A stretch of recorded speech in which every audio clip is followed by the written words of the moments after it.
trading card hobby, like, seriously never ceases to amaze me. How we can go from a group of breakers scamming their customers to then finding out stories about them being associated with kidnappings and armed robberies and things like that. It's absolutely mental.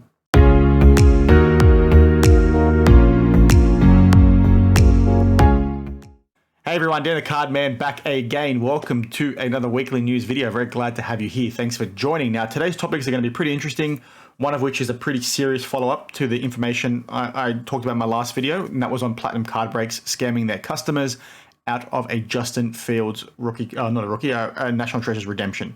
Now, interesting for a few reasons, because like I touched on in that mini intro, we go from talking about these guys being scammers, right, to then now potentially talking about them committing like felonies, right? He's talking about, the main break is talking about kidnapping someone with a sawn-off shotgun and things like that. It's absolutely mental. I'll get to that in a sec, but if you haven't seen my previous video, please check it out. You'll see the thumbnail down below. I'll put a link down in the description below, as well as links to the person who broke this news in the first place about Platinum Card Breaks potentially scamming their customers. Now, if you haven't seen that video, please check it out. I'm not going to go through the full detail now, but to give you a quick summary of what actually happened, a customer was breaking with them. Something funny happened in the middle of this break for National Treasure. It looked like they threw a box with a redemption in it into the trash. Somebody in the chat noticed this, ended up finding it, getting it back on camera, saying, "Oh God, we can't believe we almost made this mistake," and they gave it to someone. Now, this person went back and watched the video, which I talk about in my previous video, so please check it out. Step through all the steps to show that maybe it wasn't an honest mistake, right? There's so many things that happen within this video with sleight of hands, tells to the rest of the room in terms of like tapping to get people to be aware, boxes being placed outside of the bin when everything else went to the bin. So many different things, right, that by the time you finish watching that video, you're going to be fairly confident that they've probably scammed their customers intentionally in this instance, right? And I raised the question in my video that who knows how many other times they've probably done this, and just judging by how they carried themselves in that video, they're very rough with how they handled the cards. They were sort of getting thrown around and things like that. I just mentioned that they weren't for me, and that people need to be more aware of who they're spending their money with when it comes to buying things within the hobby, right? You need to expect some sort of level of professionalism. And what I saw within that video spoke to them maybe not being the most professional organization, right? Just the way they carry themselves, the way they handled themselves, the way they handled the cards, things like that. There was too many red flags for me personally, right? I can understand maybe why someone may want to break with them. And I think if you still want to break with them after the information that you saw in my previous video and the information you're probably going to see now, I think you're a bit crazy, but each to their own, right? And everybody carries themselves differently, right? These guys are pretty rough. You're not going to begrudge them or judge them for that. You should be judging them for their actions. Their actions are pretty poor.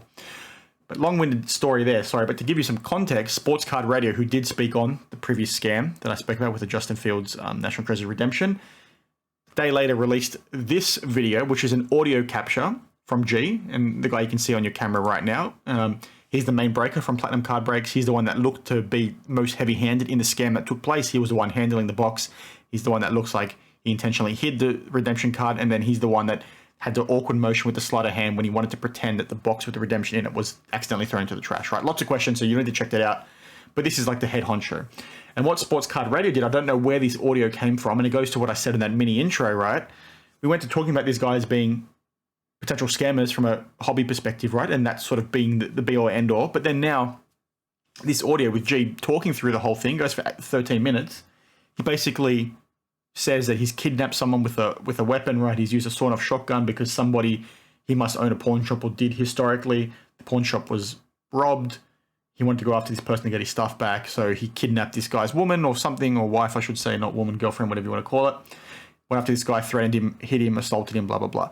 Now, I don't know if this is a made-up story. I don't know where this audio came from. Maybe he was charged, and I know there's ways to check those kinds of things. Maybe he was charged for this down the line, and this recording is what was leaked as part of the evidence, as an example.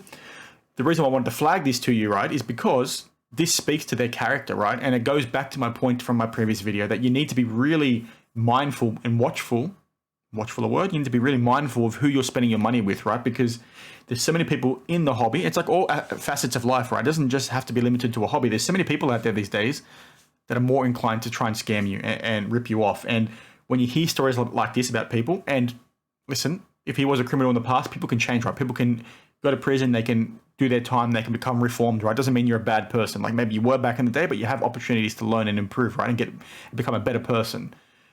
In this instance, that maybe wasn't the case because this is from apparently years ago, right? But then you go back to what you saw in that video where they look like they're pretty much scamming their customers, it probably still leads to them maybe not being the nicest group of people or the most trustworthy group of people, right? And it goes back to my point, and I'm rambling a little bit now, of you just being aware of who you're willing to spend money with.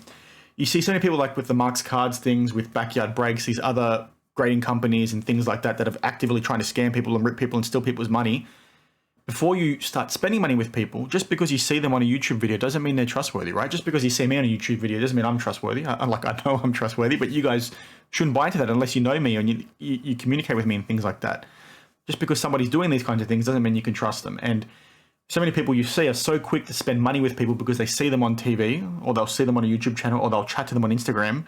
It doesn't mean anything, right? You don't know these people in real life, so just be very mindful where you're spending your money. If you're going to do something, do your research. Check out forums, check out Facebook pages, see what the average person is saying about them, right? Because that's the only way you can truly protect yourself, and you should always be incredibly mindful and watchful, like I touched on earlier, that people are going to be there to rip you off, and sort of just be prepared to be scammed, basically, and you'll be fine, right? Because there's so many people out there trying to make a quick buck because there's so much money in the hobby these days. And I know I just spoke a very long time about this point, but I think it's really important. I'm really keen to try and educate as many people as possible because there's so many young collectors out there these days as well that are just 100% diving in after people that probably can't be trusted. Or maybe you're trusting someone, like there's a vlogger, for example, that you follow. Let me go back to my full camera. I know I've been talking so long. There's a little camera, so I do apologize. But like you see someone making card show vlogs as an example, and you watch that person and you're like, I really like this guy. And in one of these videos, this guy says, oh, use this group submitter, or you should use this group of breakers, or you should trust someone, you should buy something from this person, right?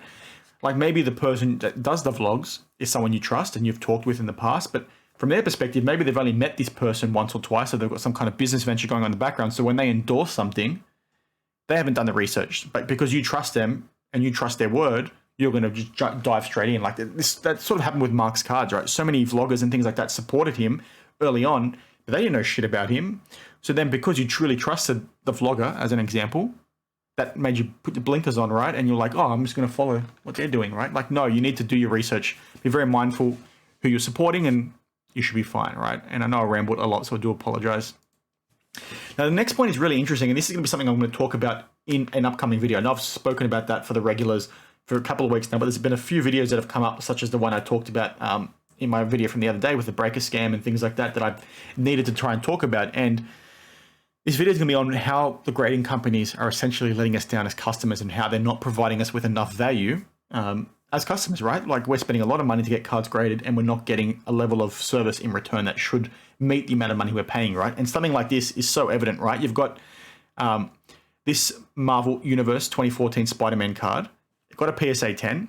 Now this person that I follow on Instagram picked this card up, right? And then when they looked at the card, I think up close, they saw that, oh shit, the corner is heavily damaged. Like did the person I buy it from, did I not notice that, or did it happen afterwards? And then they went to, or they were also concerned around the card being fake, if I recall, because I had a chat with them and they had some concerns around the card being fake, right? So they went and checked the PSA pop report.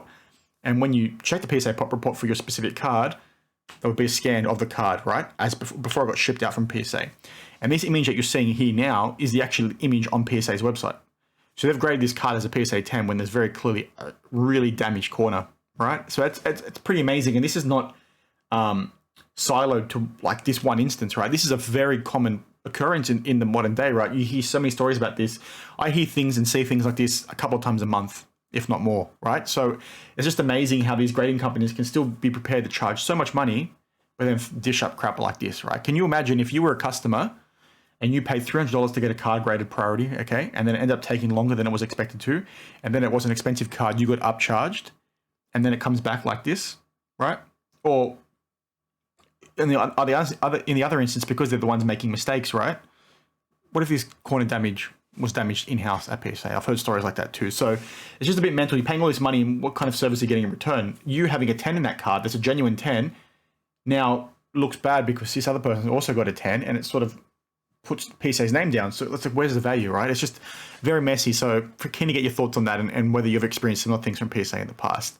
Now, very quickly, this was something very funny that we saw listed on eBay in the last couple of days, and that's this Michael Jordan National Treasures Colossal Logoman from 2019-2020, 1 of 1. This is funny for a few reasons. If you didn't know, Panini don't actually have the rights to Michael Jordan. So this card is very, very, very clearly fake. It had a $25,000 start bid.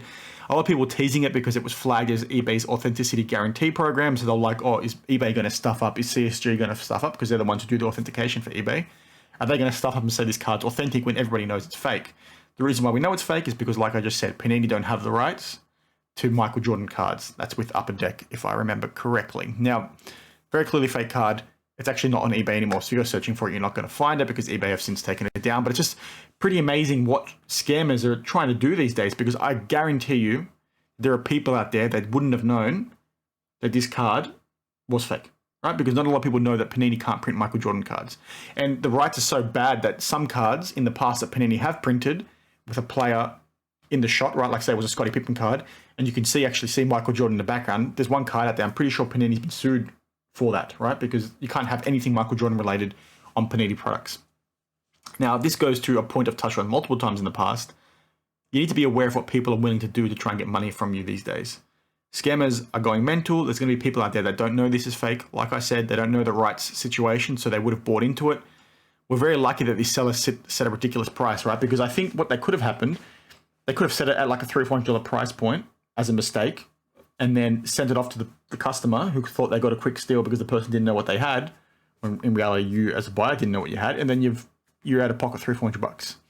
So it's absolutely mental. People are getting more clever by the day to try and scam people. This is not the most clever example, but you guys sort of get the point. Just be on your toes, be mindful of what's happening.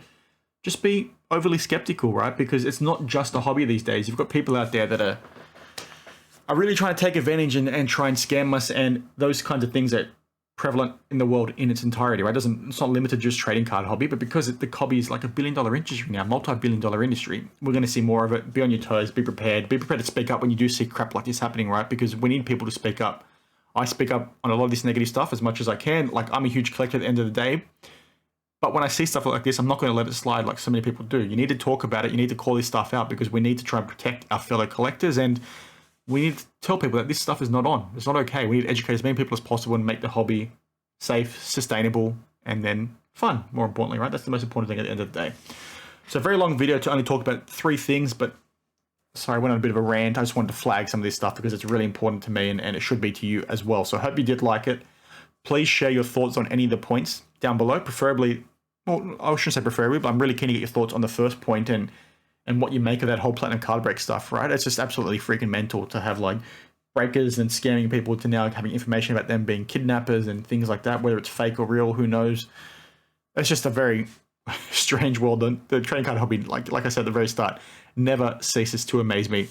Thanks for watching. I hope you liked the video. Please drop a like, give me a follow if you haven't already. I really appreciate the support.